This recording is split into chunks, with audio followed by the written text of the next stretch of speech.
अस्सलाम वालेकुम दोस्तों, कहानी घर में आप सबको खुशामदीद। आज की कहानी का उन्वान है एक किरण। स्टार्ट करते हैं। सूरज निकला, इसकी एक किरण कली पर पड़ी, कली खिलकर फूल बन गई, फूल की खुशबू दूर दूर तक फैल गई। सूरज की एक किरण चिड़िया पर पड़ी, चिड़िया जागी, चू चू करती घोंसले से निकली, फिर दाना चुनने के लिए चली गई।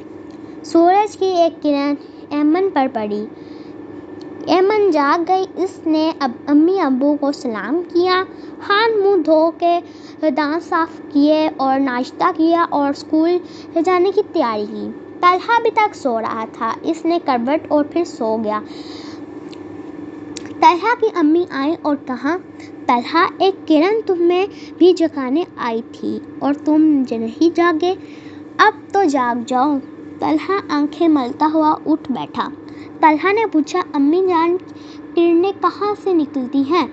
वो बोली, ये किरण सूरज की हैं, ये हमें बताने आती हैं कि सुबह हो गई है, उठो, अपने अपने काम की तैयारी करो।